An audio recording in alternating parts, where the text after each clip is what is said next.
বাংলাদেশকে বিশ্বের স্বৈরাচারী দেশগুলোর একটি বলে মন্তব্য করেছেন বিএনপির স্থায়ী কমিটির সদস্য নজরুল ইসলাম খান।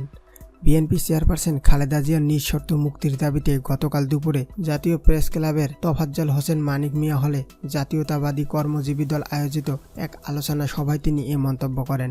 নজরুল ইসলাম খান বলেন, আন্তর্জাতিক গবেষণা প্রতিষ্ঠানগুলো গবেষণা করে বের করেছে বিশ্বের যেসব স্বৈরাচারী দেশ আছে তার মধ্যে বাংলাদেশ একটি। যে দেশের সরকার সবসময় উন্নয়নের কথা বলে সেই দেশের রাজধানীকে চিহ্নিত করা হয়েছে দুনিয়ার সবচেয়ে বেশি দূষিত শহর হিসেবে। প্রবীণ এই নেতা বলেন, আমরা দেশটাকে একটা গণতান্ত্রিক রাষ্ট্রে পরিণত করার জন্য মুক্তিযুদ্ধ করেছি। দেশে ধনী দরিদ্র বৈষম্য থাকবে না। আমার মা বোনেরা কারো মাধ্যমে লাঞ্ছিত হবে না। সে ধরনের একটি বাংলাদেশ গড়ার জন্য আমরা লড়াই করেছিলাম। সেই বাংলাদেশে ফেসিবাদ কায়েম হয়, স্বৈরাচার কায়েম হয়। এটা আমার কথা না, আন্তর্জাতিক গবেষণা প্রতিষ্ঠানগুলো গবেষণা করে বের করেছে। নজরুল ইসলাম খান বলেন, আজকে আবার আওয়ামী লীগ সমাজতন্ত্রকে সংবিধানে পুনর্বহাল করেছে। যদি তাই হয় তবে দেশে তো সমাজতান্ত্রিক অর্থনীতি প্রচলিত হওয়ার কথা, কিন্তু আসলে আমরা কি করছি বাংলাদেশের সবাই জানে।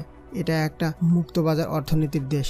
মুক্তবাজার অর্থনীতিকে আওয়ামী লীগ তাদের দলীয় সভায় আনুষ্ঠানিকভাবে গ্রহণ করেছে এবং প্রেস কনফারেন্স করে সেটা জাতিকে জানিয়েছে তারা মুক্তবাজার অর্থনীতিতে বিশ্বাস করে। কিন্তু মুক্তবাজার অর্থনীতিতে আরও সংবিধানে লেখা সমাজতন্ত্র, এই যে দ্বিমুখী নীতি, এটা জনগণকে বিভ্রান্ত করার অপচেষ্টা, এটা গ্রহণযোগ্য না।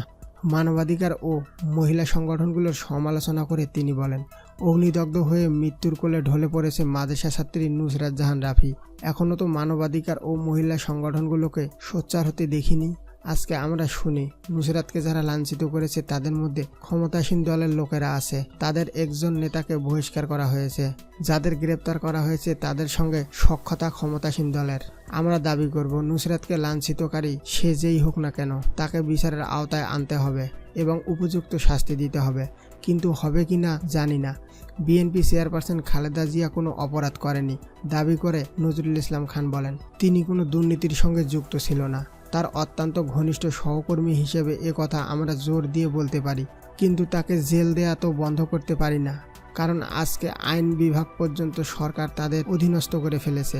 এটাই ফেসিবাদের চরিত্র, এটাই করে তারা। আজকে আমরা রাজনীতি করব বিএনপির, আমাদের প্রতিপক্ষ হবে আওয়ামী লীগ, কিন্তু এখন আমাদের প্রতিপক্ষ আওয়ামী লীগ না, আমাদের প্রতিপক্ষ হলো পুলিশ, র্যাব, বিজিবি।